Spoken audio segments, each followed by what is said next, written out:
It's a real pleasure to be here. In fact, this is only the second time I've got out of the airport in Denver. The first time was actually back in 1981 when I was working for a mining company. And I was here, it was a Canadian mining company, and they had an office, an exploration office here in Denver. And I flew in here.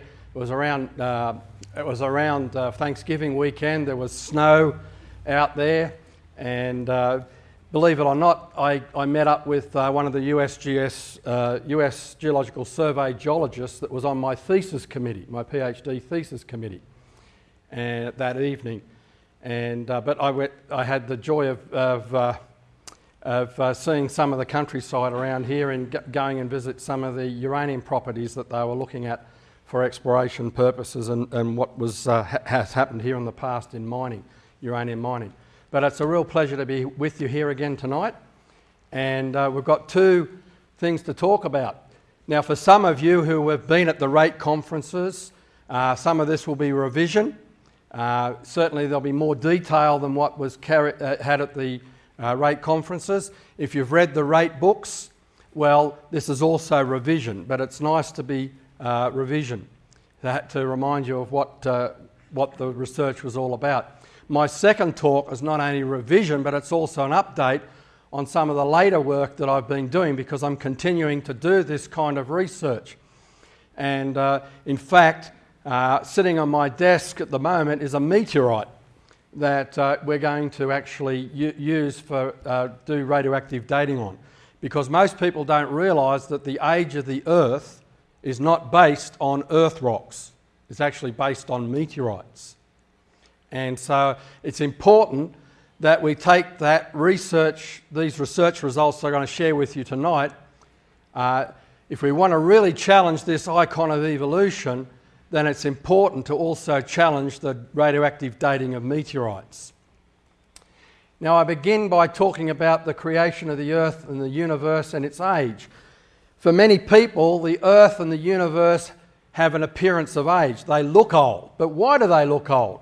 It's because if you use the wrong assumptions to interpret the evidence, it can lead to the wrong conclusion. You see, people are looking at present-day rates of geological and other processes, nuclear processes, radioactive decay. They're looking at redshifts and the speed of light in the present, and they're making assumptions about those processes in the past. Now, if you make the wrong assumptions based on present-day observations, you could lead you to the wrong conclusions. Whereas if we start with the scriptures, we're given a different history for the age of the Earth and the universe. So the Earth only looks old because of the assumptions that are used to interpret what we see and measure. So, as I said before, it is assumed that geological processes have always occurred at today's rates. Now, you all know that rivers carry sand and mud very slowly. I mean, even the mighty Colorado River doesn't carry a lot of sand and mud down, apart from the dams, but even before the dams were there, a lot of sand and mud didn't get down to the delta. And when you look at some of the rock layers in the walls of the Grand Canyon, if you assume that the sand and mud carried by the Colorado River formed those rock layers, those sorts of rivers, well, of course it would take millions of years. That's why it's so logical to many people who think that way. But when you take into account what the Bible says, of course, then you get a different picture of looking at that evidence when you in terms of a global flood. But that's another story. We want to look at the claims that you can make derive absolute ages for the rocks and for the Earth. And that has been determined by these radioactive or radioisotope dating methods. And so let me explain it to you, because we've got a few young people here tonight, so I don't want them to fall asleep too soon by getting too technical. So if you know all this, that's all right. You can just have a rest while we explain this. A parent atom decays, changes into a daughter atom, and the daughter atom is of a different chemical element. Okay? That's what radioactive decay is. A parent atom, one atom, changing into another atom, an atom of another element. And so This process is similar to the old-fashioned hourglass. Up the top we start with the parent atoms, and as they fall they change into daughter atoms. Okay? Keep that image in mind and it helps you to understand this method.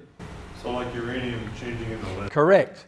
So uranium, you can imagine uranium atoms in the top, the sand grains at the top. As they fall, the falling is equivalent to radioactive decay, and when they get to the bottom they're now lead atoms. Okay? So it's quite obvious. How do you tell the time with an instrument like this? Well, if you know how fast the sand grains fall, and you start with none at the top, and you read on the label that this is a 5-minute clock, okay? When half the atoms are up the top and half the atoms are down the bottom, how long has the clock been ticking? 2.5 minutes, okay? And the rate of the falling is equivalent to radioactive decay. But you're making assumptions. What if you come into a room where you weren't there when someone started the clock? Okay? How do you know that the clock started with all the atoms up the top, all the sand grains up the top? What if someone turned it over and it was halfway through, a split second before you walked into the room? You understand what I'm saying? You've got to assume, you normally would assume when you look at that it started with all the atoms were originally up the top and there were none in the rock down below. So that's what the geologist assumes. He assumes that in the rock you are started with potassium and no argon, the daughter. So they measure the amount of potassium in the rock today, the amount of argon in the rock today. They know from present measurements how long it takes from potassium to decay or fall to argon. They assume that that's been the rate of that process in the past, and so they calculate how much time it took for the argon you measure in the rock to have come from potassium. And so you're obviously going to be making assumptions. These are the different methods.